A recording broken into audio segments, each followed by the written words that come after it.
আল্লাহকে খুশি করার জন্য যে কোরবানি করছেন, মাঝে মধ্যে একটু অ্যাসিড টেস্ট করবেন। অ্যাসিড টেস্ট বলবো, ধরেন আপনি প্রতি বছর গরু কোরবানি করেন, এক বছর হঠাৎ করে ছাগল কোরবানি করেন, ছাগল কোরবানি করেন, আপনি বলবেন এই বছর তাহলে তো গরু গোশত দিতে পারবো না, তো আরো কয়েকটা ছাগল কিনে কোরবানি আরো বেশি করা যায়, তো একজনে একটা বেশি করলে সমস্যা নাই। ছাগল অনেকগুলো কিনে গরিব দুঃখীদেরকে দিয়ে দেন, তারা কোরবানি করে, তারা গোশত খায় ফেলাকে আপনার তরফ থেকে কোরবানি হয়ে যাবে। আপনি একটা ছাগল করেন, দেখেন এটা মানাইতে পারেন কিনা নিজেরে। যদি কোনো অসুবিধা না হয় মানাইতে, তাহলে আলহামদুলিল্লাহ আল্লাহ শুকর আদায় করতে পারেন যে আপনার নিয়তের মধ্যে বোধহয় ভেজাল নাই। আর যদি মনে হয় না প্রতি বছর গরু দেই, এবার ছাগল দিলে কেমনে হয়, মানুষ কি বলবে, তাহলে বুঝতে হবে ডাল মে কুচ কালা নেই, পুরা হি কালা হয়।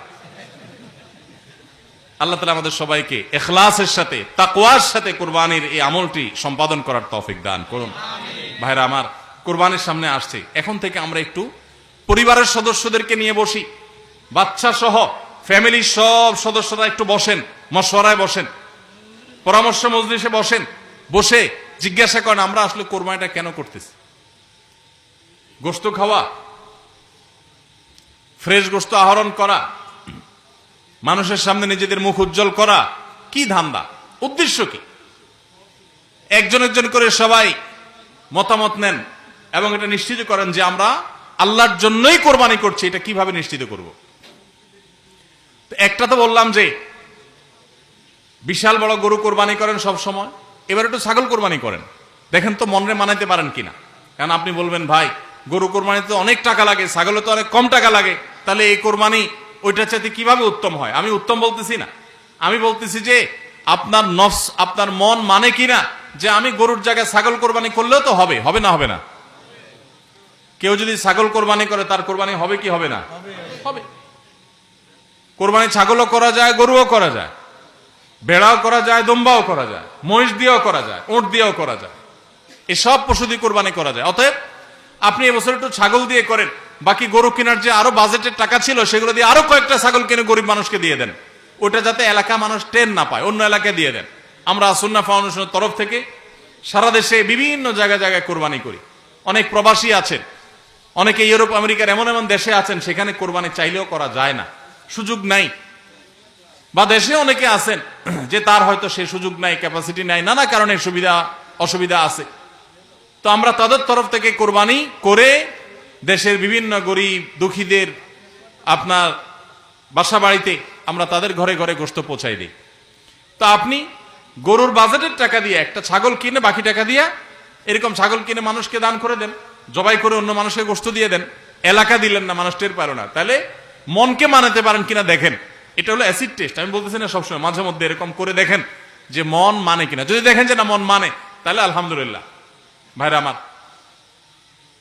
আর একইভাবে মাঝে মধ্যে আমার কোরবানি আমি জবাই করলাম, গোশত সব দিয়ে দিলাম, ফ্রিজে খুব একটা ভরলাম না, অল্প স্বল্প রাখলাম, কারণ আল্লাহ তাআলা বলেছেন ফাকুলু মিনহা ওয়া আতিমুল বাঈসাল ফাকির, ফাকুলু মিনহা ওয়া আতিমুল কানিআ ওয়াল মু'তার।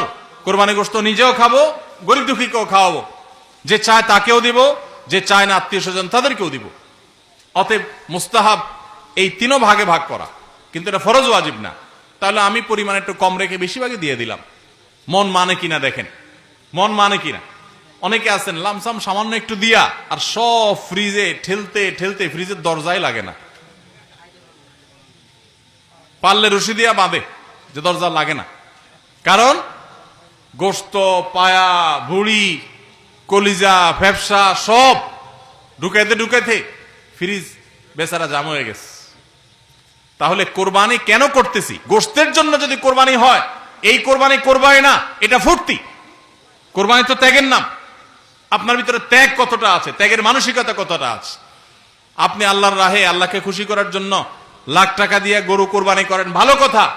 আপনার মধ্যে আসলে ত্যাগের মানসিকতা আছে কি এটা প্রমাণ করার জন্য মাদ্রাসা, নতুন মাদ্রাসা হচ্ছে, সেখানে লক্ষ লক্ষ টাকার দরকার আছে, আপনি সেখানে 20,000 50,000 টাকা অকাতরে দিতে পারেন কিনা, এটা অ্যাসিড টেস্ট। সেখানে টাকা বাইর হয় না। কোরবানিতে লাখ টাকা দেন, মাদ্রাসা টাকা দেন না, মসজিদে টাকা দেন না, আরো অনেক দিনের কাজ আছে সেখানে টাকা দেন না। গরিব দুঃখী মানুষ আছে, তাদের দরকার, একজন গরিব তার চিকিৎসা মাত্র 20,000 টাকা হলে হয়ে যায়, আপনি 20,000 টাকা দিতে পারেন কিন্তু দেন না, 2,000 দেন, 500 টাকা দেন, কিন্তু কোরবানির সময় মাশাআল্লাহ 1 লাখ টাকার গরু কিনেন। যদি আল্লাহর জন্যই হয়, স্যাক্রিফাইসও যদি হয়, কোরবানিও করেন, ওখানেও দেন, কিন্তু কোরবানির সময় আসেন ওখানে নাই, তাহলে আপনার এই কোরবানিটা কি আল্লাহর জন্য হচ্ছে না নিজের জন্য হচ্ছে, আল্লাহর খুশির জন্য হচ্ছে না অন্য কোনো উদ্দেশ্য হচ্ছে? এই প্রশ্ন জোরালো ভাবে আমাদের অবশ্যই রাখতে হবে।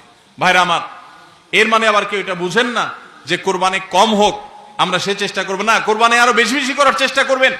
কোরবানি যত বেশি হবে তত আমাদের সব দিক থেকে লাভ।